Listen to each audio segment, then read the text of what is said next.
نہ تمہیں تمہاری اولاد، نہ تمہارے اموال، نہ تمہاری تجارت، نہ کاروبار اللہ کے ذکر سے غافل نہ کر سکے۔ پنجابی میں کہتے ہیں کہ ہاتھ کارول اور دل یاد پر۔ کام کر رہے ہیں آپ، لیکن یہ کہ دل اللہ کے ساتھ لگا ہوا ہے، زبان تر ہے اللہ کی یاد سے۔ جو قرآن یاد ہے، گاڑی میں آپ بیٹھے جا رہے ہیں، 2 گھنٹے آپ کو کار میں لگانے ہیں، قرآن شریف پڑھتے جائیے، اس سے بڑا ذکر کوئی نہیں۔ یہ ہے پریونشن۔ اب اگر مرض ہو جائے تو کیا؟ اس کے لیے 2 چیزیں ضروری ہیں۔ ایک دیکھیے عجیب ہے، یہ نفاق کا علاج انفاق سے، صرف ایک الف لگانا۔ انفاق کے معنی اور یہ پتا ہے کس سے نفقت الدراہم، پیسے ختم ہو گئے، مک گئے، یا نفق الفرس، گھوڑا مر گیا۔ تو مال کو کھپانا، لگانا اللہ کی راہ میں، اگر دل میں نفاق کی کوئی آلائش آئی ہے تو اس کا ازالہ ہوگا انفاق فی سبیل اللہ سے۔ مال اللہ کی راہ میں دیجیے، صدقہ کیجیے، خیرات کیجیے، دیجیے، اللہ کے دین میں لگائیے۔ جتنا لگائیں گے نفاق دھل جائے۔ اس لیے کہ اصل سبب نفاق کا ہے ہی حب دنیا، دنیا کی محبت، لہذا اس کا ازالہ ہوگا۔ جو سب سے محبوب شے ہے مال، انہ لحب الخیر لشدید، مال محبوب ترین ہے کہ نہیں؟ لہذا اس کو اللہ کی راہ میں لگائیں گے تو وہ نفاق دھل جائے گا۔ اور ایک اور چیز ہے جو بہت اہم ہے، بہت ہی شعوری طور پر اس کا اہتمام کیجیے۔ جس وقت دین کے کسی فرض کی انسان کو سمجھ آ جائے، اس کا شعور پیدا ہو جائے، پھر ڈیلے نہ ہو۔ ذرا سا ڈیلے جو ہے اس پر عمل کرنے میں، یہ در حقیقت نفاق کو جڑ پکڑنے کا موقع دینا ہے۔ امیڈیٹ ایکشن، ایک بات سمجھ میں آ گئی، فوراً عمل۔ اس میں شیطان کیا کرتا ہے؟ ذرا ٹھہر جاؤ، ابھی دیکھو یہ فرض ہے، یہ ذمہ داریاں ہیں، یہ کرنا ہے، اور پھر لگا دینا اپنے آپ کو۔ بہت سے لوگ کہتے ہیں بس یہ ریٹائرمنٹ کے بعد تو سارا میں دین کے لیے وقت کر دوں گا۔ اب وہ تو خدا کے بندے، تمہارے تو رہ کیا جائے گا ریٹائرمنٹ کے بعد؟ سارا تو کھپ چکو گے، رہ کیا جائے گا؟ دوسرے یہ کہ یہ بھی جان لیجئے کہ کار دنیا کسے تمام نہ کر، ریٹائرمنٹ کے بعد کون فارغ ہو جاتا ہے؟ بیٹوں بیٹیوں سے فارغ ہوئے تو پوتے پوتیاں موجود ہیں، نواسے نواسیاں موجود ہیں، کبھی بھی وہ بوجھ ختم نہیں ہوتا زندگی کا۔ وہ تو یہ کہ آج بات سمجھ میں آئی ہے تو آج عمل ہونا چاہیے۔ قرآن مجید میں سورہ انعام میں بڑی شدید وعید آئی ہے، الفاظ ہیں یہ، وَنُقَلِّبُ أَفْئِدَتَهُمْ وَأَبْصَارَهُمْ كَمَا لَمْ يُؤْمِنُوا بِهِ أَوَّلَ مَرَّةٍ۔ انسان پر ایک حقیقت کا انکشاف ہوا کہ یہ بات حق ہے، فوراً تسلیم کرے، کسی مصلحت کی وجہ سے، کسی بزدلی کی وجہ سے، کسی لالچ کی وجہ سے، کسی اپنی سیادت یا قیادت کی وجہ سے۔ کیسے معلوم لوگ کہیں گے کہ یہ نیچے ہو گیا، وہ اونچا ہو گیا جس کی بات مانی، کسی وجہ سے رک گئے۔ تو اللہ تعالیٰ اندر سے وہ جو استعداد ہے حق کو پہچاننے کی وہ سلب کر لیتا۔ وَنُقَلِّبُ أَفْئِدَتَهُمْ وَأَبْصَارَهُمْ، ہم الٹ دیں گے ان کے دلوں کو بھی اور ان کی آنکھوں کو بھی۔ کیوں؟ كَمَا لَمْ يُؤْمِنُوا بِهِ أَوَّلَ مَرَّةٍ، اس لیے کہ وہ پہلی مرتبہ جب انکشاف حق ہوا ہے وہ ایمان نہیں لایا۔ اس کا میں ایک واقعہ آپ کو سنانا چاہتا ہوں کہ کس طرح صحابہ کرام پر بھی وقتی طور پر یہ واقعہ اگر صحابہ کرام کا نہ ہوتا تو یہ حقائق سمجھ میں نہ آتے۔ غزوہ تبوک کے موقع پر یہ میں جملہ انکمپلیٹ رہ گیا، ضعف ایمان کا حملہ ہو جاتا تھا، نفاق کا نہیں معاذ اللہ، لیکن ضعف ایمانی کی اگلی منزل شروع ہو جاتی ہے نا، نفاق۔ جہاں جھوٹ بولنا شروع کیا نفاق، جھوٹی قسمیں کھانی شروع کی سیکنڈ سٹیج، اور جہاں مومنین صادقین سے بغض اور عداوت پیدا ہو گیا وہ تھرڈ سٹیج۔ تو وہ ضعف ایمان کا کیسے ہوتا ہے یہ حضرت کعب بن مالک نے بڑی تفصیل سے بیان کیا ہے۔ غزوہ تبوک کے موقع پر جہاں منافقین نے آ کر جھوٹے بہانے بنائے، جھوٹی قسمیں کھائیں اور حضور سے ایگزمپشن لے لی، چھٹی لے لی، رخصت لے لی، وہاں 3 ایسے صحابہ بھی تھے جو مومن صادق تھے، لیکن وقتی طور پر شیطان نے انہیں ورغلایا۔ کیسے ورغلایا وہ سمجھ لیجیے۔ کعب ابن مالک نے تفصیل سے بیان کیا ہے، اور میرے نزدیک یہ جہاں تک میرا مطالعہ ہے طویل ترین حدیث ہے، بخاری اور مسلم میں بھی موجود ہے۔ حضور جب واپس آئے ہیں اور اب آپ نے ایک ایک کو بلایا، جن لوگوں نے تو پہلے جھوٹی قسمیں کھا لی تھی ان کو تو بلانے کی ضرورت نہیں تھی، لیکن کچھ لوگ ایسے بھی تھے کہ جنہوں نے ایگزیمپشن بھی نہیں لی تھی اور گئے بھی نہیں تھے، اب ان کو آپ نے ایک ایک کر کے پیشی ہوئی، آپ کیوں نہیں گئے تھے؟ تو اب جو منافقین تھے ان میں سے انہوں نے اس موقع پہ جھوٹی قسمیں کھا لی، خدا کی قسم حضور ہم تو بالکل تیار تھے، پوری میں نے تیاری بھی کر لی تھی، پورا ارادہ تھا، یہ وقتی طور پر یہ مصیبت مجھ پر آ پڑی۔ جس نے قسم کھائی انہوں نے کہا اچھا ٹھیک ہے جائیے۔ کعب ابن مالک کی باری آئی تو ان کے الفاظ اپنے یہ کہ جب میں پیش ہوا تو حضور کے چہرے مبارک پر ایک غصے والی مسکراہٹ تھی، زہر خلق کہتے ہیں، ایک مسکراہٹ ہے لیکن غصے کے ساتھ خطرناک۔ آپ فرمائیے آپ کیوں نہیں گئے؟ حضرت آپ یہ فرماتے ہیں کہ میں نے عرض کیا کہ حضور زبان میرے پاس بھی ہے، جھوٹ میں بھی بول سکتا ہوں، لیکن جھوٹ بول کر میں اس وقت آپ کی ناراضگی سے تو بچ جاؤں گا لیکن اللہ کے پکڑ سے نہیں بچ سکوں گا۔ میں اعتراف کرتا ہوں کہ جتنا صحت مند میں اس زمانے میں تھا کبھی نہیں تھا، جتنا فارغ البال اس وقت تھا کہ میرے پاس ساز و سامان موجود تھا راستے کے لیے، اتنا میں کبھی نہیں تھا۔ لیکن ہوا کیا؟ ہوا یہ کہ مجھے میرے نفس نے، شیطان نے پٹی پڑھائی۔ وہ پٹی کیا پڑھائی؟ کہ حضور تو 30,000 کے لشکر کے ساتھ چلیں گے تو لشکر تو سلولی موو کرے گا نا، تمہارے پاس بڑی تکڑی، بڑی توانا صحت مند اونٹنی ہے، تم ذرا 2 دن بعد چلنا تیزی کے ساتھ اور حضور سے مل جانا، بس یہ تاخیر کارواں۔ تو انہیں خیال آیا کہ ابھی 2 دن گھر کی ٹھنڈی چھاؤں ہے، میں یہاں پہ جو آرام ہے وہ کر لوں۔ مجھے جگر کا شعر یاد آیا ہے کہ تپتی راہیں مجھ کو پکارے، دامن پکڑے چھاؤں گھنیری۔ ایک طرف فرض کی پکار ہے، اس میں تو ظاہر بات ہے کہ وہ تپتی راہیں ہیں، لا تنظروا فی الحال سنا چکا ہوا ہے۔ یہاں گھر میں، نخلستان میں، کھجوروں کی چھاؤں میں، اہل و عیال میں یہ ٹھنڈی چھاؤں جو ہے یہ پکڑ رہی ہے، بھائی 2 دن ٹھہر کے چلے جانا، ٹھیک ہے، کوئی نیت میں خرابی نہیں۔ اس کے بعد پھر جب ابھی 2 دن اور ٹھہر جاؤ، یہ تو بڑا لمبا سفر ہے، ذرا تیز اور دوڑ لیتا۔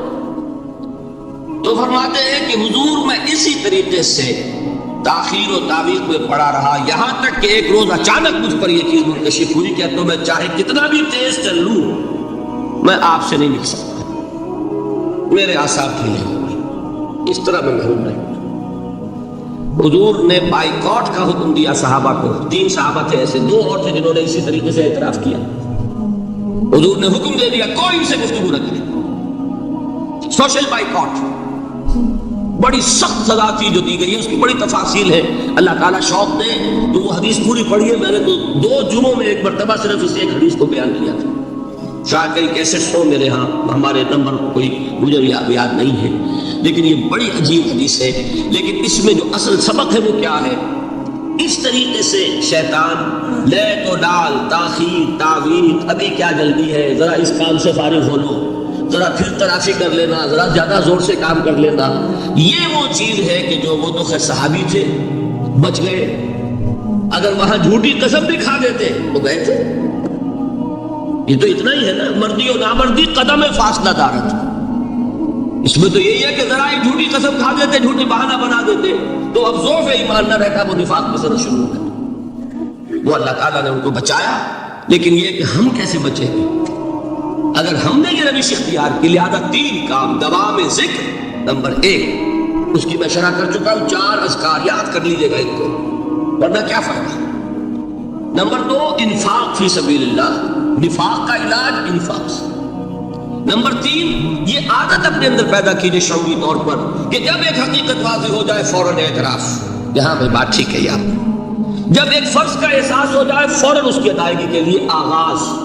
تاخیر و تعویق ہے کہ جس سے پھر نفاق کو موقع ملتا ہے۔ اللہ تعالیٰ مجھے اور آپ کو حقیقی ایمان عطا فرمائے اور نفاق سے بچائے رکھے۔ اب آئیے حقیقت و اقسام شرک۔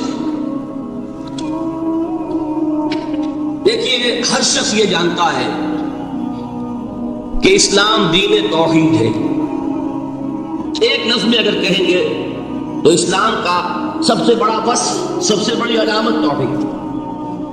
مجھے اقبال نے کہا کہ توحید کی امانت سینوں میں ہے ہمارے، آسان نہیں مٹانا نام و نشاں ہمارا. تو توحید ہے، توحید کی ضد ہے شرک. ٹھیک، اس سے میں ایک نتیجہ نکالتا ہوں، کوئی مسلمان جان بوجھ کر مشرک نہیں ہو سکتا. یہ میرا نتیجہ ہے، جان بوجھ کر مشرک نہیں ہو سکتا. وہ شرک میں مبتلا ہوگا تو ناسمجھی میں ہوگا، نادانی میں ہوگا، وہ اسے شرک نہیں سمجھے گا.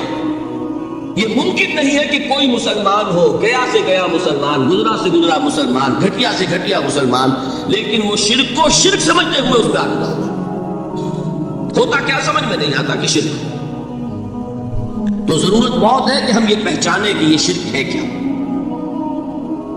دوسری بات یہ جان لیجئے،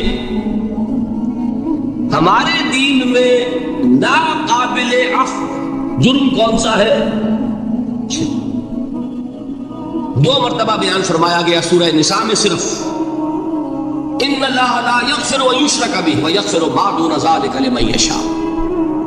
اللہ تعالیٰ اسے تو ہرگز نہیں بخشے گا کہ اس کے ساتھ شرک کیا جائے، ہاں اس سے کم تر جس کو چاہے گا معاف فرما دے گا. نوٹ کر لیجیے، اس کی بھی اندر بھی اوپن لائسنس نہیں ہے کہ بقیہ سارے گناہ لازماً معاف کر دے گا، یہ نہیں ہے. اس سے تو آپ میں جرات پیدا ہو جائے گی، باقی سب کیے جاؤ. یہ نہیں، جس کو چاہے گا بخش دے گا، لیکن امید ضرور دلا دی کہ شرک سے کم تر کوئی گناہ ہو تو اس کی بخشش کی بغیر توبہ کے اللہ تعالیٰ نے امید دلائی. توبہ سے تو شرک بھی معاف ہو جائے گا. اس سے مراد کیا ہے؟ بغیر توبہ کے. اللہ تعالیٰ نے فرمایا کہ اور گناہوں کے بارے میں تو امید کی جا سکتی ہے، لیکن شرک کے بارے میں ہرگز نہیں. اہمیت واضح ہو گئی. مزید نمبر 3، اس شرک کی ہماگیریت کا عالم یہ ہے کہ سورہ یوسف کی آیت مبارکہ ہے، وَمَا يُؤْمِنُ أَكْثَرُهُمْ بِاللَّهِ إِلَّا وَهُمْ مُشْرِكُونَ. انسانوں کی اکثریت کا حال یہ ہے کہ وہ اللہ پر ایمان نہیں رکھتے مگر کسی نہ کسی قسم کے شرک کے ساتھ. یہ یونیورسلٹی ہے اس کی، اللہ کو بھی مان رہے ہیں لیکن کسی نوع کا شرک جو ہے وہ بھی لگا رکھا. وَمَا يُؤْمِنُ أَكْثَرُهُمْ بِاللَّهِ. انسانوں کی اکثریت کا حال یہ ہے کہ وہ ایمان نہیں رکھتے اللہ پر، الا وہم مشرکون، مگر یہ کہ کوئی نہ کوئی شرک بھی کرتے ہیں. چوتھی بات یہ سمجھیے کہ شرک ہر دور میں بھیس بدل کر آتا ہے. یہ ضروری نہیں ہے کہ شرک کی جو قسمیں آج سے 200 برس پہلے تھی صرف وہی آج بھی رہے. ہو سکتا ہے کہ بالکل نئی شکلیں اس شرک نے اختیار کر. اس سے کیا نتیجہ نکلا کہ اگر اجتہادی بصیرت نہیں ہوگی تو ہو سکتا ہے کہ ایک شخص جو ہمارے سابق علماء نے لکھ دیا کہ یہ چیز شرک، یہ چیز شرک، یہ چیز شرک، یہ چیز شرک، آج سے 500 برس پہلے کا انسان بڑے سے بڑا عالم دین اپنے زمانے کے شرک کو پہچان کر تو لکھ سکتا ہے. اس سے تو آپ بچ رہے ہیں. امام ابن تیمیہ نے اس کو شرک قرار دیا، اس کو شرک قرار دیا، اس کو شرک قرار دیا. کوئی شخص ہے جو اس سے تو بچ گیا. امام صاحب کی دی ہوئی بصیرت سے اس نے ان جو اقسام ہے شرک کی ان کو پہچان لیا، لیکن یہ عین ممکن ہے کہ آج کے شرک کو وہ نہ پہچان رہا ہو. اپنی جگہ وہ سمجھ رہا ہو اپنے آپ کو بہت بڑا موحد، جبکہ اس دور کا جو شرک ہے اس میں ملوث ہو. اس کو میں نے کہا ہے کہ اس شرک کے بارے میں بڑی اجتہادی بصیرت کی ضرورت ہے. فارسی کا ایک شعر ہے، بڑا پیارا شعر ہے، بہر رنگے کے خواہی جامہ می پوش من انداز قدت رامی شناسا. اپنے محبوب سے کہہ رہا ہے شاعر کہ تم جس طرح کا چاہو لبادہ اوڑھ لو، میں تمہیں تمہارے قد سے پہچان لوں گا. کتنا ہی چھپا لو اپنے آپ کو، کیسے ہی لباس بدل لو، بہر رنگے کے خواہی جامہ می پوش، من اندازے قدت رامی شناس، میں تمہارے قد سے تمہیں پہچانوں۔ یہ اگر بصیرت نہ ہو کہ شرک کو اس کے قد سے پہچان سکے، اس کے لیے ضرورت ہے اصولوں کی۔ دیکھیے جس طرح الجبرا کے اصول ہوتے ہیں، فارمولا ہے، فارمولا ہاتھ میں آ گیا، مسئلے حل کرتے چلے جا رہے ہیں، آپ اپلائی کرنے کی ڈیرے فارمولے کی۔ اگر آپ نے صرف گنتی کر کے کسی زمانے کے شرک وہ تو سمجھ لیے، لیکن وہ بصیرت باطنی حاصل نہیں ہوئی، اجتہادی بصیرت، وہ اصول ہاتھ میں نہیں آئے کہ جس سے آپ پہچان سکیں، تو ہو سکتا ہے کہ اس طور کے شرک کو آپ نہ پہچان سکیں۔ اس کے لیے ضرورت ہے کہ اصل اصول ہاتھ میں آ جائیں تاکہ اصولوں پہ اپلائی کریں۔ ایک بات مجھ سے اور سن لیجئے، میرا اپنا یہ تاثر ہے، ہمارے دین میں خیر، بھلائی، نیکی، چاہے وہ نظریے کی ہو، علم کی ہو، عقیدے کی ہو، عمل کی ہو، اخلاق کی ہو، وہ سب کیا ہے؟ وہ توحید ہی کے شجرہ طیبہ کی شاخیں، اور شر، برائی، گمراہی، خیالات کی ہو، نظریات کی ہو، علم کی ہو، عقیدے کی ہو، عمل کی ہو، اخلاق کی ہو، سب کے دانے شرک کے شجرہ خبیثہ سے ملتے ہیں۔ اس شجرہ خبیثہ کے برگوبار ہے جو بھی برائی ہے، عمل کی یا علم کی، اور اس شجرہ طیبہ کے برگوبار ہے جو بھی خوبی ہے، عمل کی یا عقل کی۔ یہ میرا تاثر ہے، اور جب تک اس انداز میں وہ آپ کو اندرونی رشتے ظاہر نہیں ہوں گے، آپ پر منکشف نہیں ہوں گے، وہ اجتہادی بصیرت جو ہے پیدا نہیں ہو سکے گی۔ اب آئیے ایک اور بات دیکھیے، شرک میں اور الحاد میں کیا فرق ہے، یہ بھی ہم نہیں سمجھتے۔ الحاد، مادہ پرستی، وہ کیا ہے؟ ایتھیزم، کسی بھی خدا کا انکار۔ ہمارے آج کے دور کی سب سے بڑی گمراہی یہ ہے۔ شرک کیا ہے؟ خداؤں کو ماننا۔ یہ کیا ہے؟ تھیزم ہے، لیکن پولی تھیزم ہے۔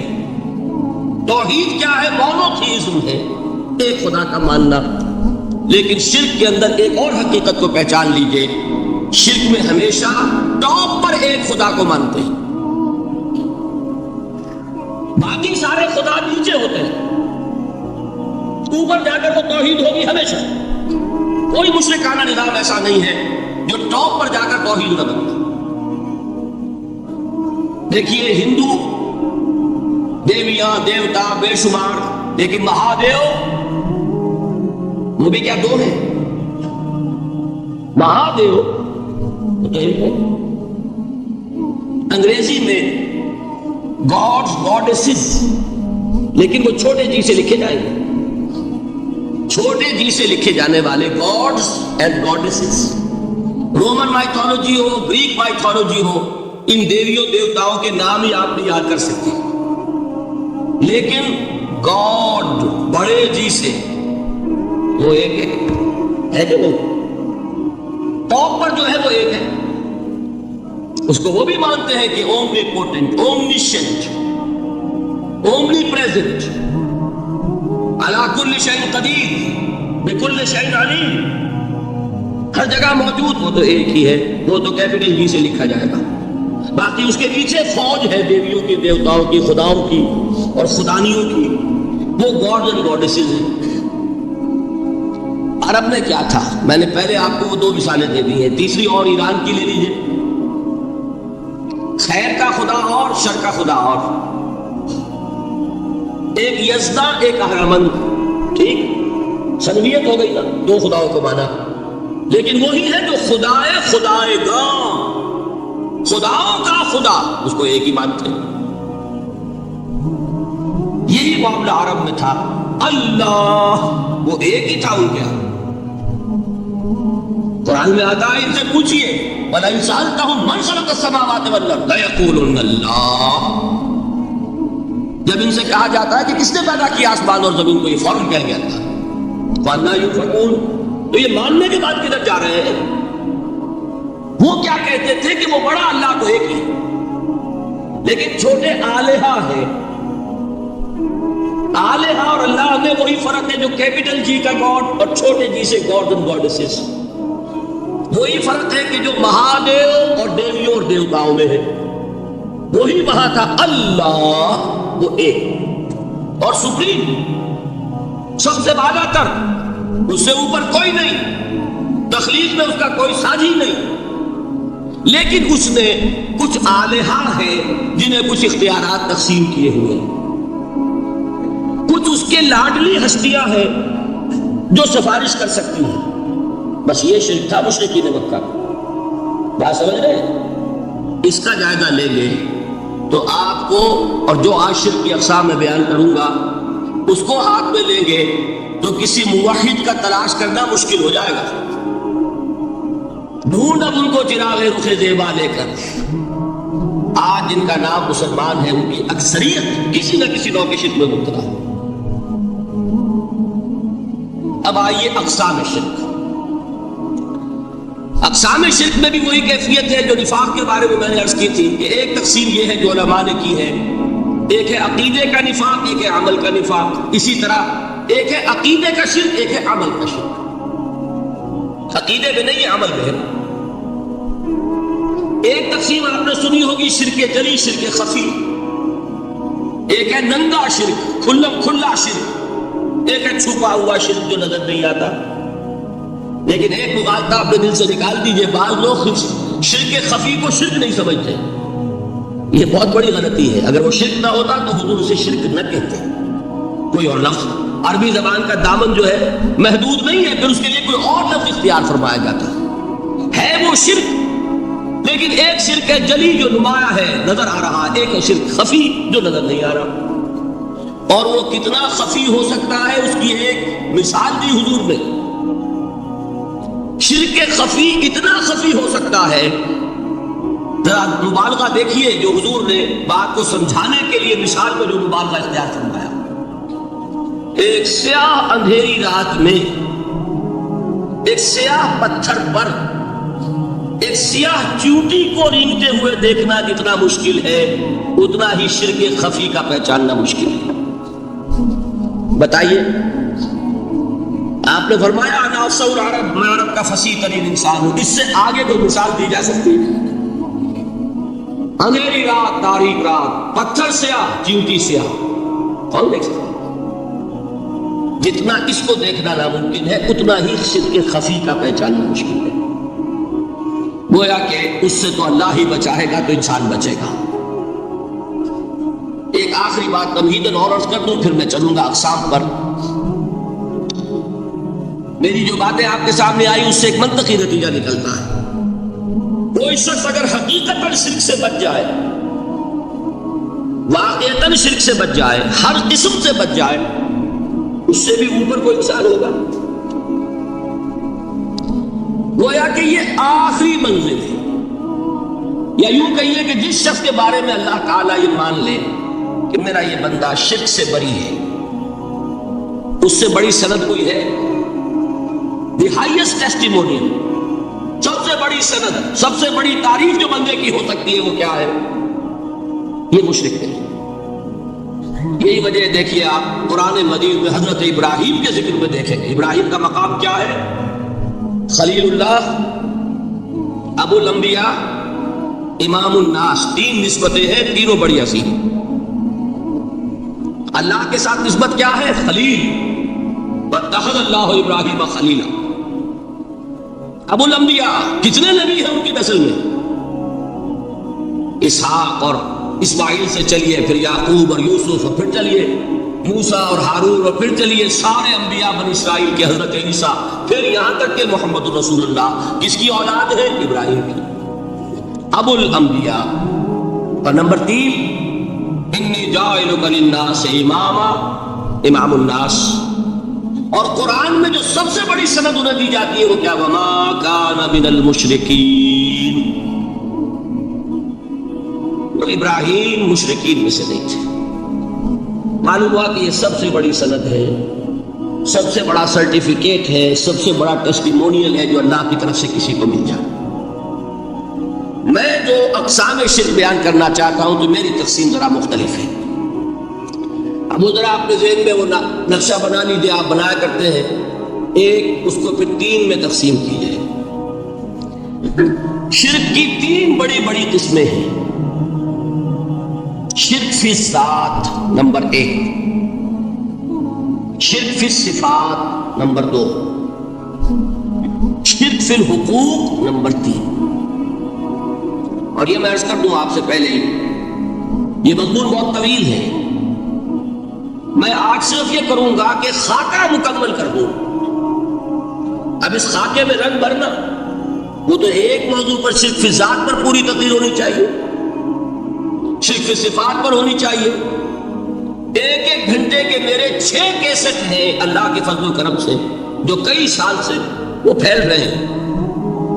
6 گھنٹے میں نے ان چیزوں کو بیان کیا، وہ موجود ہوں گے، لیکن آج وہ خاکہ ذہن میں بنا لیجیے، اور کچھ آپ کو الجبرے کے فارمولے ہاتھ میں آ جائے تاکہ خود آپ میں صلاحیت پیدا ہو جائے پرکھنے کی کہ اس فارمولے کو اپلائی کر کے دیکھ لیں گے شرک ہے یا نہیں۔ یہ 2 کام تو میں انشاءاللہ آج کر دوں گا، آپ مطمئن رہیں۔ باقی ہے کہ تفصیل تو ہر سلسلے میں تفصیل پہ بہت ہوگی، وہ شوق ہو تو وہ کیسے چھاپ سنیے۔ تو 3 تقسیمیں ہو گئی۔ شرک فی ذات، اللہ کی ذات میں کسی کو شریک کر دینا، یہ سب سے زیادہ نمایاں، سب سے زیادہ جلی، سب سے زیادہ عریاں، اور اللہ تعالیٰ کو سب سے زیادہ مبغوض اور ناپسند شرک۔ شرک فی صفات نمبر 2، یہ ایک علمی مسئلہ ہے جس میں آدمی ٹھوکر کھا جاتا ہے اگر محتاط نہ ہو۔ بڑے سے بڑے آدمی کو ٹھوکر لگ جائے گی، اس کا میں فارمولہ صرف آپ کو دوں گا، وہ ذہن میں رکھ لیجئے، پھر جہاں چاہیں اپلائی کیجئے، انشاءاللہ تعالی آپ کو ٹھوکر نہیں لگے گی۔ شرک فی الحقوق، اسی کا دوسرا نام شرک فی العبادت ہے۔ اللہ کا حق کیا ہے بندے پر؟ بندہ اللہ کی عبادت، لیکن اس کو 5 اس کے مظہر ہیں، ان میں گن کر بتا دوں گا کہ یہ شرک فی العبادت ہے۔ شرک فی العبادت کی اکثر شکلیں وہ ہیں کہ جو عملی شرک علماء جسے کہتے ہیں، اور اس کی شکلیں وہ ہو جائیں گی جن کو شرک خفی کہتے ہیں۔ تو سب سے جلی شرک فی ذات، سب سے خفی شرک فی الحقوق یا شرک فی العبادت۔ درمیان میں ایک علمی اعتبار سے مسئلہ ہے شرک فی صفات کا۔ اب آئیے سب سے پہلے شرک فی ذات، اس کی 2 قسمیں، اب اس کو تقسیم کیجئے 2 میں۔ ایک قسم جو زیادہ جلی ہے، زیادہ عریاں ہے، زیادہ ننگی ہے، یہ عجب ستم ظریفی ہے تاریخ کی کہ وہ ان قوموں میں پیدا ہوئی جو اپنا تعلق رسولوں سے جوڑتی ہیں۔ کیا کہ کسی کو خدا کا بیٹا بنا دینا، بیٹی بنا دینا۔ اب ظاہر بات ہے، بیٹا بیٹی بنا دینا بالکل ہم پلہ کر دیا کہ نہیں؟ 9 وہی ہو گئی کہ نہیں؟ دیکھیے غور کیجیے، گدھے کا بیٹا گدھا ہوگا، گھوڑے کا گھوڑا ہوگا، خدا کا خدا ہوگا۔ انسانوں میں آ جائیے، سید کا بیٹا سید ہوگا، مغل کا بیٹا مغل ہوگا۔ یہ بالکل ہم کفو بنا دینے والی بات ہے، بالکل ہم پلہ، ہم جنس، ہم نوع، یہ بدترین شرک۔ اور آپ کو معلوم ہے یہ شرک کن میں پیدا ہوا؟ یہود کے ایک گروہ میں پیدا ہوا جنہوں نے حضرت عزیر کو خدا کا بیٹا قرار دیا۔ قالت الیہود عزیر ابن اللہ۔ سب سے زیادہ پیدا ہوا عیسائیوں میں جنہوں نے حضرت مسیح کو خدا کا بیٹا قرار دیا۔ اور واقعہ یہ ہے کہ اس گمراہی میں ان سے آگے کوئی نہیں جا سکتا۔ ان بدبختوں نے یہاں تک صراحت کی ہے کہ مسیح خدا کا صلبی بیٹا ہے، اس لیے کہ 2 لفظ آتے ہیں، ایک ہوتا ہے ابن، ایک ہے ولد، ان میں ذرا فرق ہے۔ ابن کا لفظ عربی زبان میں کسی اور سینس میں بھی استعمال ہوتا ہے۔ ابن السبیل کسے کہتے ہیں؟ مسافر کو۔ تو کیا وہ مسافر اور کیا وہ رستے کا بیٹا ہوتا ہے، سبیل کا بیٹا؟ ابن الوقت کسے کہتے ہیں؟ اپارچونسٹ۔ ابن الوقت کوئی اصول نہیں، گنگا گئے تو گنگا رام اور جمنا آئے تو جمنا داس۔ یہ کیا ہے ابن الوقت؟ لیکن ابن کے معنی جو ہے وہ بیٹے کے لیے تو تعمیل ہو سکتی ہے، لیکن انہوں نے ولد کہا ہے۔ ولد کسے کہتے ہیں؟ صلبی بیٹے۔ یہ بدترین شرک ہے۔ یہی وجہ ہے کہ قرآن مجید میں آپ دیکھیں گے کہ جتنا غضب اللہ کا ان پر بھڑکا ہے اس عقیدے پر،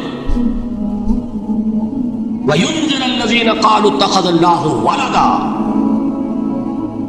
یہ قرآن نازل ہوا ہے محمد پر صلی اللہ علیہ وسلم تاکہ وہ خبردار کریں انہیں جنہوں نے یہ کہا ہے کہ اللہ نے کسی کو بیٹا بنایا۔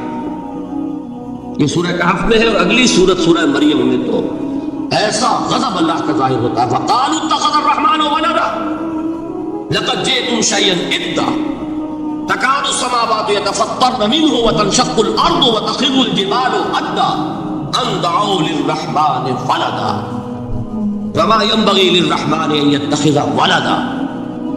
انہوں نے کہا کہ رحمان نے کسی کو بیٹا بنایا۔ تم بہت بڑی گستاخی کی بات کر رہے ہو، تمہاری اس گستاخی کی وجہ سے آسمان پھٹ پڑنے کو ہے، زمین شق ہو جانے کو ہے، اور قریب ہے کہ پہاڑ ایک دھماکے کے ساتھ گر جائے کہ انہوں نے خدا کے لیے بیٹا تصنیف کر دیا، حالانکہ اللہ رحمان اس کی شان اس سے بہت بلند و بالا ہے کہ اس کے کوئی بیٹا ہو۔ اس کی وجہ بھی سمجھ لیجئے کہ بیٹے کی ضرورت کسے ہوتی ہے؟ جو خود فانی ہو۔ کیوں ہے آپ کو طلب بیٹے کی؟ ہم نہ ہوگے ہمارا نام زندہ رہے، یہ ایک اٹرنل ہونے کی خواہش ہے، انہیرنٹ نام چلے گا، اسی لیے بیٹی سے آدمی سمجھتا ہے کہ نام نہیں چلتا۔ یہ طلب جو ہے بیٹے کی کیوں؟ بیٹے سے نسل چلتی ہے۔ اس کی ضرورت کس کو ہے؟ جو خود فانی ہے۔ وَمَا يَنبَغِي لِلرَّحْمَنِ أَن يَتَّخِذَ وَلَدًا، جو خود باقی ہے ہمیشہ کے لیے، اس کو کوئی احتیاج نہیں۔ تو آپ نے بات سمجھ لی، میں بہت مختصر بات کروں گا آج۔ اسی طریقے سے حضرت ابراہیم کی نسل سے تھے جو مکے کے لوگ اور عرب کے لوگ، بنی اسماعیل، جو موحد کامل تھا ابراہیم، جس کو اتنی مرتبہ سند ملی وما کان من المشرکین، ان کی نسل میں وہ لوگ تھے جنہوں نے فرشتوں کو خدا کی بیٹیاں بنا دیا۔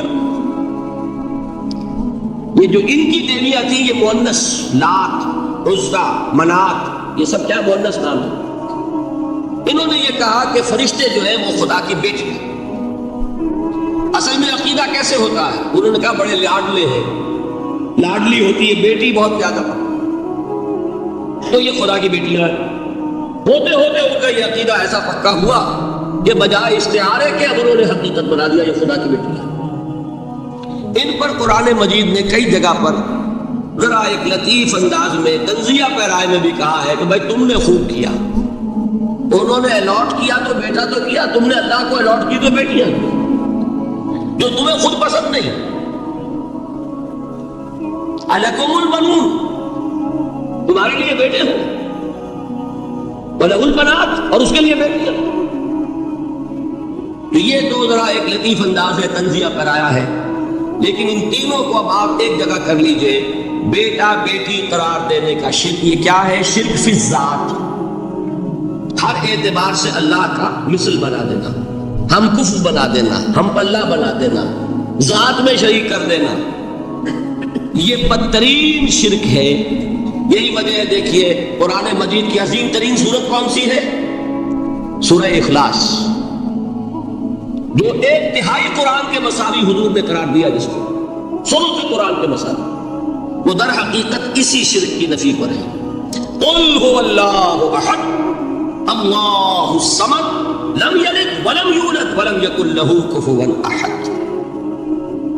یہی آیا اس میں سورہ بنی اسرائیل کی آیت آخری میں نے سنائی تھی، وَقُلِ الْحَمْدُ لِلَّهِ الَّذِي لَمْ يَتَّخِذْ وَلَدًا، کہو کہ کل شکر اور کل تعریف اس اللہ کے لیے جس نے کسی کو اپنا بیٹا بیٹی نہیں بنایا۔ ولد دونوں پر جاتا ہے، اولاد جیسے آپ کہتے ہیں، اولاد بیٹا بیٹی شریک ہوتے ہیں، نہ اس کا کوئی بیٹا نہ اس کی کوئی بیٹی، نہ وہ جنا گیا نہ اس نے کوئی جنا۔ ایک قسم تو یہ ہوئی شرک فی ذات کی۔ دوسری قسم کیا ہے؟ یہ ان مذاہب میں ہوئی ہے جو نبیوں اور رسولوں کی طرف نسبت نہیں رکھتے بلکہ فلسفیانہ مذاہب ہیں۔ ہندوستان کے اکثر مذاہب فلسفیانہ ہیں. فلسفیانہ مذاہب میں یہ شرک فی الذات کس شکل میں پیدا ہوا؟ دو شکلیں پیدا ہوئی. ایک ہمعوست اور ایک حلول. حلول کیا ہے؟ اللہ نے کسی انسان کے اندر اپنے آپ کو حل کر دیا، انسانی شکل میں وہ خود ظاہر ہو گیا. اوتار کا عقیدہ، انگلش میں گاڈ انکارنیٹ. عیسائیوں میں بھی حضرت مسیح کو گاڈ انکارنیٹ بھی قرار دیا جاتا ہے. خود خدا نے یہ شکل اختیار کر. رام چندر جی ہو، کرشن جی مہاراج ہو، کیا ہے؟ یہ اوتار ہے. اللہ نے ان میں حلول کیا یا اللہ نے ان کی شکل میں ظہور کیا. سمجھ میں آ گیا؟ اور ایک عقیدہ کیا ہے؟ یہ بڑا فلسفیانہ مسئلہ ہے. دیکھیے بڑا ٹیڑھا مسئلہ ہے یہ، لیکن میں اس وقت اس کی تفصیل میں نہیں جاؤں گا، بہت باریک باتیں ہو جائیں گی. مسئلہ کیا ہے کہ اگر خدا کو مان لے تو پھر سوال یہ ہے کہ خدا نے اس کائنات کو کیسے پیدا کیا. یہ ایک سوال آتا ہے ذہن میں، جس کے نہیں آتا وہ کہے گا پاگل پن ہے، خامخواہ اس پر کیوں سوچتے ہیں. لیکن جس کے ذہن میں سوال آ گیا اس کے لیے بڑی مصیبت ہو جاتی ہے. وہ تو سوچتا ہے انسان کا اختیار نہیں ہوتا اپنے ذہن پر. وہ لاکھ روکے اسے مت سوچو، وہ بہت سوچے. یہ مصیبت ہے فلسفیوں کی. کیسے پیدا کی؟ اب ایک تصور تو یہ ہے کہ جیسے یہ میز ہے، بڑھئی نے بنایا اس کو. بڑھئی علیحدہ ہے، میز علیحدہ ہے. لیکن اس میں یہ بات ماننی پڑے گی کہ پہلے کوئی چیز تھی جس سے میز بنائی. لکڑی تو تھی نا، اس سے میز بنائی. لہذا ہندوؤں میں ایک عقیدہ یہ ہے کہ خدا بھی قدیم، مادہ بھی قدیم. خدا نے اس مادے سے یہ شے بنا دی، مادے سے یہ بنا دی. کوئی مٹی کی تغاری ہوتی ہے، کمہار اس سے کوئی رکابی بنا دیتا ہے، کوئی وہ ہڈیا بنا دیتا ہے، کوئی گھڑا بنا دیتا ہے. مٹی تو ہے نا پہلے. تو مادہ بھی قدیم، خدا بھی قدیم، اور مادے سے خدا نے یہ شکلیں بنا. ٹھیک، یہ بھی سنویت ہو گئی، توحید تو ختم ہو گئی.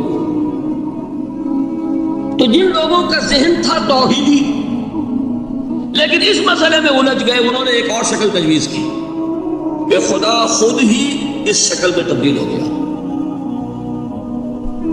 کیسے؟ جیسے برف پگھلتی ہے تو پانی بن جاتا ہے. پانی کہاں سے آیا؟ برف سے. اب کوئی پوچھے برف کہاں ہے؟ بھائی یہی پانی ہے، یہی برف ہے یا نہیں؟ اسی پانی کو آگ کے اوپر آپ نے رکھ دیا، وہ بھاپ بن گئی. اب آپ کہیں برف کہاں ہے، پانی کہاں ہے؟ یہی بھاپ جو ہے یہی طرح کی پانی ہے، یہی بھاپ جو ہے یہی برف ہے. یہ ہے وہ ہماؤس پینتھیزم جس کو انگریزی میں کہتے ہیں، کہ خود خدا نے روپ دھار لیا اس کائنات کا. یہ دو فلسفے ہیں. کیا ہے یہ؟ بدترین شرک. پہلی اگر شکل ہے تو وہ انسان خدا قرار پا گیا، جس کو اوتار مانا وہ خدا ہو گیا کہ نہیں. اور دوسری شکل میں تو ہر چیز ہی خدا ہے، یہ بھی خدا، یہ بھی خدا، پتھر بھی خدا، درخت بھی خدا، ہر چیز خدا. اس لیے کہ وہ برف پگھلی ہے تو پانی بنا ہے. وہ پانی چاہے زیر زمین آ رہا ہے، وہ پانی چاہے زمین کے اوپر دریا کی شکل میں آ رہا ہے یا زمین میں سوتے چل رہے ہیں، پانی تو وہی برف ہے جو پہاڑوں پر ہمالیہ پر پڑا ہوا ہے، وہی پگھل رہا ہے، یہ کچھ بن رہا. یہ ہے شرک فی الذات کی دوسری قسم جو دنیا میں رہی، پینتھیزم اور انکارنیشن یا حلول اور ہمعوست. سمجھ میں آ گئی؟ اب میں ایک بات آپ سے عرض کروں گا. اللہ کا اس امت پر بہت بڑا فضل ہے جس کا آپ کو شکر ادا کرنا چاہیے. اس نوع کے شرک سے یہ امت 15ویں صدی شروع ہو جانے کے باوجود تاحال بحیثیت مجموعی محفوظ ہے.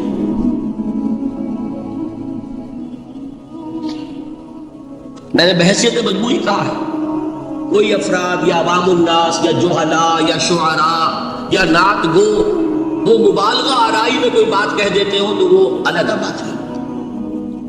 لیکن مسلمانوں میں کوئی مستند فرقہ اور اس کے جو مستند عقائد ہیں ان میں الحمدللہ آج تک ایسی کوئی چیز شامل نہیں. اس کا جب آپ تقابل کریں گے نا،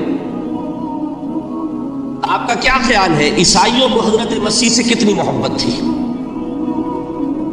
اس کا تقابل کیجئے جو محبت مسلمانوں کو رہی حضور کے ساتھ. عیسائیوں کی محبت اس نے عشیر نہیں بنے گی. اس محبت کے باوجود کہ ہمیں 10 گنا 100 گنا 1000 گنا زیادہ محبت ہے حضور کے ساتھ، لیکن دیکھیے کہ انہوں نے خدا کا بیٹا بنا دیا. یہاں کسی نے حضور کے بارے میں یہ بات آج تک کہی؟ یہ بہت بڑا کنٹراسٹ ہے نا. یہ در حقیقت عقیدت اور محبت کا غلو ہوتا ہے. تو عقیدت اور محبت کی کمی تو یہاں بھی نہیں، الحمدللہ ان سے زائد ہے، لیکن الحمدللہ ثم الحمدللہ ثم الحمدللہ خدا کا بیٹا تو کسی نے نہیں بنایا. اچھا میں ایک اور کنٹراسٹ آپ کو دکھاتا ہوں تاکہ آپ اللہ کا شکر کریں. حضرت علی کی کیا نسبت ہے حضور کے ساتھ؟ نبی اور امتی. حضرت علی کو خدا کہنے والے پیدا ہوئے کہ نہیں؟ بتائیے نا. کیا وجہ ہے کہ علی کو خدا کہنے والے پیدا ہوئے لیکن محمد کو خدا کہنے والا پیدا نہیں ہوئے صلی اللہ علیہ وسلم رضی اللہ تعالی عنہ؟ بہت اہم بات ہے، غور کیجیے گا اس کو. حالانکہ حضرت علی کا رتبہ کہاں، حضور کا کہاں. آج بھی آپ دیکھیے آپ کے جاہل عوام کے زبان پر نعرہ یا علی مدد کا ہوتا ہے یا محمد مدد. کسی نے کہا آج تک؟ یہ یا محمد لکھنے کے کام آتا ہے صرف. وہ مسجد پہ لکھ دو تاکہ پتہ چل جائے یہ فلاں فرقے کی مسجد ہے، دوسرا خود ہی بھاگ جائے وہاں سے. یہ صرف اس کام کے لیے ہے. باقی جہاں اصل میدان میں بات آتی ہے کوئی نعرہ لگاتا ہے یا محمد مدد. محمد کا رتبہ اونچا یا علی کا؟ تو ان سے کیوں نہیں مدد مانگی؟ یہ سوالات آپ کے سامنے رکھ رہا ہوں. پھر یہ کہ جس طریقے سے کہ غوث اعظم کو پکارا جاتا ہے، کیا محمد کو پکارا جاتا ہے؟ کیا نسبت ہے؟ حضرت علی تو پھر بھی صحابی ہے، خلیفہ چہارم ہے، حضور کے چچا داد بھائی ہیں، داماد ہیں. غوث اعظم تو بہرحال وہ نسبت تو نہیں ہے. دیکھیے میں اس کا تعلق جوڑتا ہوں ختم نبوت سے. جس طرح اللہ نے خصوصی حفاظت فرمائی ہے قرآن کی، اسی طرح خصوصی حفاظت فرمائی ہے محمد رسول اللہ. یہ اسپیشل پروٹیکشن ہے،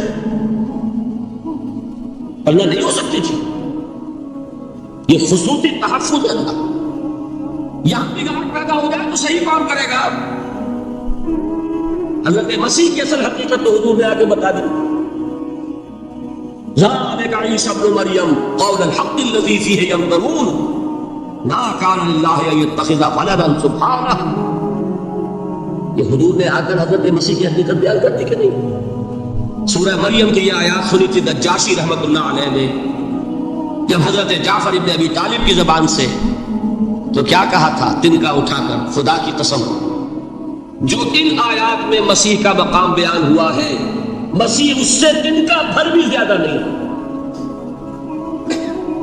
لیکن اگر محمد الرسول اللہ کو خدا کا بیٹا بنا دیا گیا ہوتا یا خدا بنا دیا گیا ہوتا تو کون آتا اس کی اصلاح؟ جیسے قرآن مجید کا تحفظ ہے ایسے ہی محمد الرسول اللہ کا تحفظ ہے. وہ تحفظ ہوا کیسے ہے؟ جتنا قرآن مجید نے ایمفیسائز کیا حضور کی بشریت کو، قل انما انا بشر مثلکم، اے نبی ان کو بتاتے رہیے، بار بار بتائیے کہ مجھے کچھ اور نہ بنا لینا، میں بھی بشر ہوں، انسان. ہاں مجھ پر وحی ہوتی ہے، تم پر نہیں ہوتی، یہ فرق ہے. میں رسول ہوں، تم نہیں ہو. یہ بات میں ذرا اور مسئلہ میں واضح کروں گا. ابھی صرف یہ نوٹ کیجئے کہ یہ تحفظ جو ہے، جیسے قرآن کو تحفظ دیا لیکن اس کے لیے ذرائع بھی ہے نا. یہ حفظ قرآن کا سلسلہ جو ہے یہ اس کا ذریعہ بنا. یہ رمضان میں تراویح جو ہے اس کا ذریعہ بنی. ہمارے ملکوں کے اندر تو حفاظ کو مسجدیں نہیں ملتی، تلاش کرتے پھرتے ہیں، اور ایک جیسا کہ اینول جشن ہوتا ہے قرآن مجید کا، ہر حافظ اپنا حفظ تازہ کر رہا ہے، حفاظ لگے ہوئے ایک دوسرے کے ساتھ تازہ کرنے میں۔ یہ ذریعہ ہے اللہ تعالیٰ نے کہ جس کے ذریعے سے قرآن کو محفوظ کیا۔ تو حضور کو جو حفاظت دی اس کا ایک طریقہ کیا ہوا؟ قرآن مجید میں حضور کی بشریت کا نمایاں کرنا، اور دوسرا یہ کہ خود حضور نے ایسی باریک بینی سے روکا۔ یہ بھی آپ کو پسند نہیں تھا کہ میں آؤں تو تم کھڑے ہو جاؤ، سنا کہ نہیں سنا آپ نے؟ صحابہ کہاں پوچھتے تھے، ایک صحابی کی زبان سے نکل گیا ما شاء اللہ و ما شئت، جو اللہ چاہے اور جو آپ چاہے، فوراً ٹوک دیا اجعلتنی للہ ندا، کیا تم نے مجھے خدا کا مد مقابل بنا دیا؟ مشیت صرف اس کی۔ یہ روک ٹوک، یہ وہ چیزیں ہیں کہ جس کی بنا پر اللہ نے تحفظ عطا فرمایا۔ یہ جو آپ نے فرمایا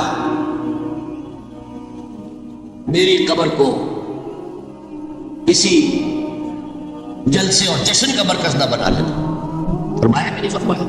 اللہ تعالیٰ لعنت فرمائے بنی اسرائیل پر کہ انہوں نے اپنے نبیوں کی قبروں کو تو میلہ گاہ بنا دیا۔ یہ ساری وہ ہے، یہ تحفظات ہیں، یہ بچاؤ ہے، یہ امت کو متنبع کیا جا رہا ہے کہ محبت اور عقیدت کا غلو جیسے پہلے ہوا، یا اہل الکتاب لا تغلوا فی دینکم، اے کتاب والو اپنے دین میں غلو سے کام لو۔ یہ غلو محبت، غلو عقیدت ہے جس کی بنا پر وہ خدا کے بیٹے بنا دیے گئے، اور اگر وہ ہوتا یہاں اللہ کا نہ معلوم اللہ کے برابر اس طریقے سے حضور کو بنا دیا جاتا، لیکن قرآن نے خود حضور نے اس کی پیش بندی کی، جس کا ظہور ہم دیکھ رہے ہیں کہ اللہ کے فضل و کرم سے یہ امت تاحال بحیثیت مجموعی محفوظ ہے۔ البتہ دیکھیے شاعروں کی باتیں اور ہوتی ہیں، اور عوام کی اور واعظوں کی اور نعت گوؤں کی باتیں جو ہے وہ اور، میں جس چیز کی نفی کر رہا ہوں وہ علماء کی بات ہے۔ شاعروں کا تو قرآن مجید کے اندر خود ہی بھاڑا پھوڑ دیا اللہ نے، والشعراء يتبعهم الغاوون الم تر انهم في كل واد يهيمون انهم يقولون ما لا يفعلون۔ مبالغہ نہ کریں تو شعر میں رنگ ہی پیدا نہیں ہوتا،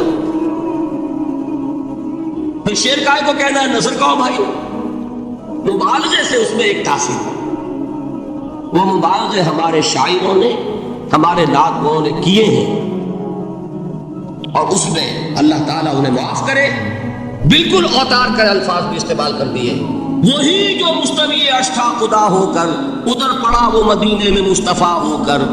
بتائیے رام چندر جی کے بارے میں جو عقیدہ ہے، اب کیا فرق رہ گیا؟ بال برابر فرق ہے یا کوئی؟ اور نقطے پیدا کرتے ہیں۔ مدینے کی مسجد میں ممبر کے اوپر بغیر عین کا ایک عرب ہم نے دیکھا، کیا سمجھ میں آیا؟ عرب میں سے عین نکالا، کیا بنا؟ یہ نقطہ آفرینی ہے۔ اسی طریقے سے ہماری شاعری میں کچھ ہموست کا رنگ بھی پیدا ہو گیا۔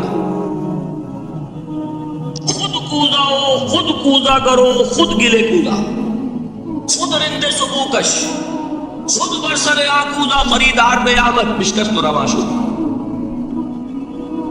وہ خود ہی کوزا ہے، خود ہی مٹی ہے جس سے کوزا بنا ہے، خود ہی کودے کا بنانے والا ہے۔ سمجھ رہے؟ الفاظ تو بڑے پیارے ہیں، بڑے مزیدار ہیں، آدمی ایک دفعہ وجد میں آ جاتا ہے، لیکن ہے کیا؟ وہی ہے نا کہ وہی جو برف تھا پگھل کر پانی بن گئے۔ خود کوزا ہو، خود کوزا کرو، خود گلے کوزا، خود رند سبوکش، خود ہی اس کوزے میں شراب ڈال کے پیتا بھی ہے، خود ہی مٹی ہے، خود ہی وہ بنانے والا ہے، خود ہی کوزا ہے، خود ہی اس میں شراب ڈال کے پیتا بھی، اور خود ہی اس کوزے کو توڑ کر اپنا راستہ بھی لے جاتا۔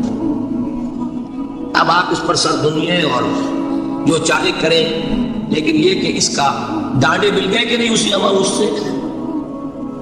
لیکن یہ کسی مفتی کی بات ہے کیا؟ یا کسی ائمہ دین میں سے کسی کا قول ہے؟ بھائی شاعروں کی باتیں سن لیا کریں، اللہ نہ خیر سنتا۔ ان چیزوں کا بہت زیادہ سختی کے ساتھ نوٹس بھی لینے کا کوئی فائدہ نہیں ہوتا۔ بات وہ ہونی چاہیے کہ جو علماء کہہ رہے ہیں مستند عقائد جو ان کی کتابوں میں درج ہیں ان سے بات ہونی چاہیے. تو یہ چیزیں یہ گمراہیاں آئی ہیں، لیکن الحمدللہ ثم الحمدللہ کہ یہ عوام میں ہے، جہلاء میں ہے، شعراء میں ہے، نعت گوؤں میں ہے. یہ کسی بھی مستند دینی فرقے کے مستند علماء میں ہم کیا موجود ہیں. البتہ ایک مسئلہ جو ہے نور اور بشر کا وہ ذرا تھوڑا سا میں حل کر دوں. آج آپ سمجھتے ہوں گے لا ینحل ہے.